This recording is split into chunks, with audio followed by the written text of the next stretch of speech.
Seguimos, estamos en la mesa internacional de este 21 de agosto con Javier Bonilla Sauz, Gustavo Calvo, Leo Harari y Susana Mangana.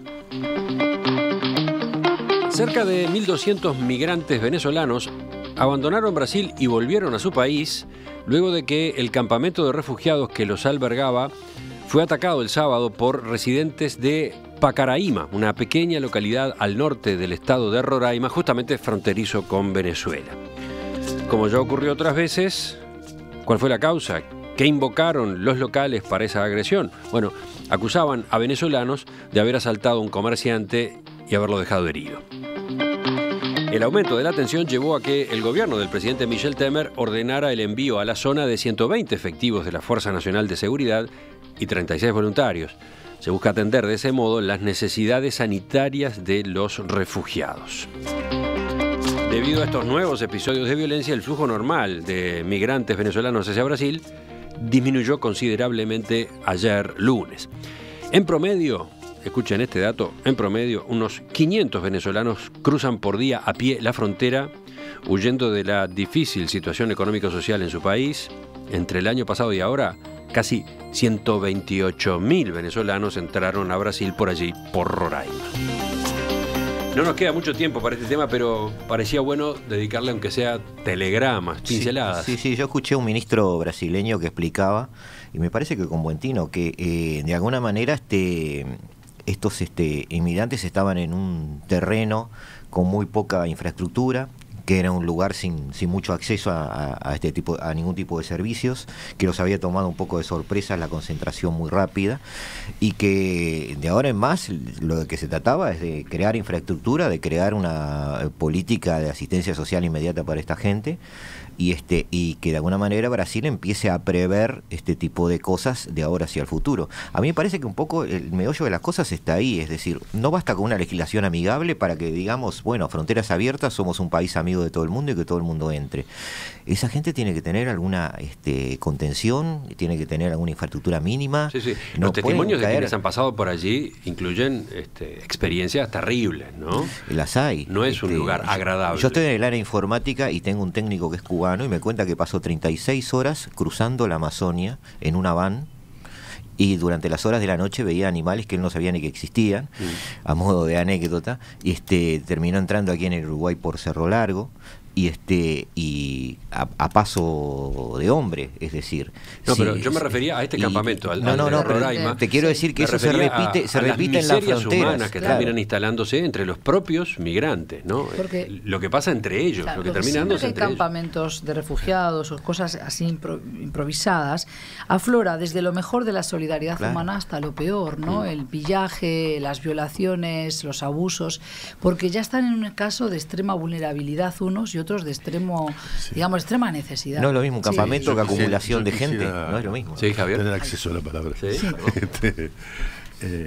Me parece que el primer problema se llama Maduro. Sí. ¿No? Porque si no empezamos maduremos eso, ¿verdad? Maduremos eso. El primero se llama Maduro. Son 2.300.000 venezolanos que están saliendo saltando de Venezuela. Sí. Entonces, no solo hoy es el tema de Brasil, pero todos los países andinos han empezado a exigir más documentación de pasaporte, cuanto, por ejemplo, generalmente Ecuador hasta Perú se llegaba, creo yo, con un equivalente de documento de identidad y demás. Entonces, el problema, me parece que la punta de este asunto es una situación interna venezolana absolutamente inadmisible, y que es lo que causa esto.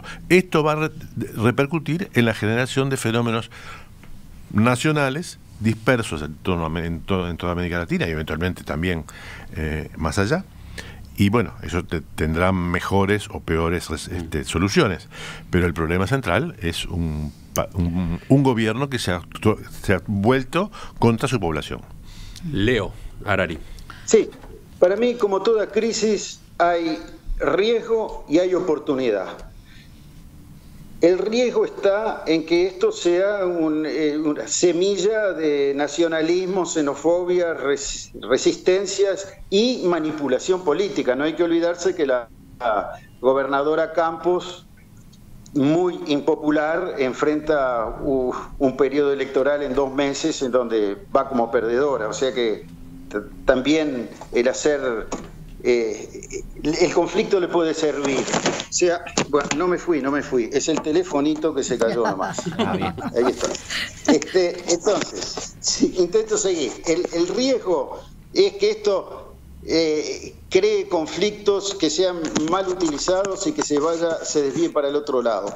La oportunidad era de una vez por todas demostrar la integración latinoamericana, siendo solidarios con otros latinoamericanos, como los venezolanos supieron serlo a su vez. En el último bloque estábamos hablando de la responsabilidad de intervenir. Ahí va. Pues este es un caso muy claro en que como latinoamericanos tenemos la responsabilidad de recibir, independientemente de que resuelvan los venezolanos sus propios problemas en Venezuela, cosa que es deseable.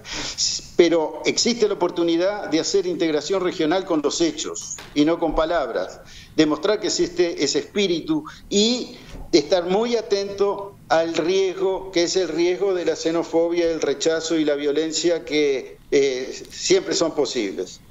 Susana, Sí. sobre esto ibas a agregar Sí, algo. claro, porque me parece importante, justamente lo había hecho con toda la intención de recuperar esa idea de la responsabilidad de proteger. Yo entiendo que fue elegido, si bien tiene sus claroscuros, la elección de Maduro, me parece que nadie en América Latina, menos en Uruguay, quiere una intervención para proteger a los ciudadanos venezolanos, pero creo que es muy hipócrita de parte del presidente Maduro decir que se tiene que tratar bien a estos ciudadanos ahora en Roraima, Sí. ¿verdad?, en la frontera, cuando obviamente se van porque tú no les estás garantizando la propia protección en casa. Entonces yo creo que eso a mí me llama poderosamente la atención y creo que además de acoger, tenemos una responsabilidad como latinoamericanos o iberoamericanos en mi caso, de seguir forzando el diálogo con Maduro para que entienda que las cosas no pueden continuar así. Es insostenible la situación. Se van de a 500 por día, es decir, algo muy gordo pasa en ese país para que la gente tenga que marcharse a la desesperada.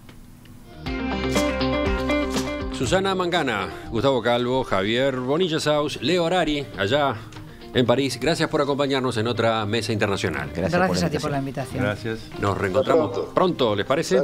¿Cómo no? Ahora vienen noticias con la actualización de Wilmar Amaral y después la invitación para que continuemos juntos en perspectiva hasta el mediodía.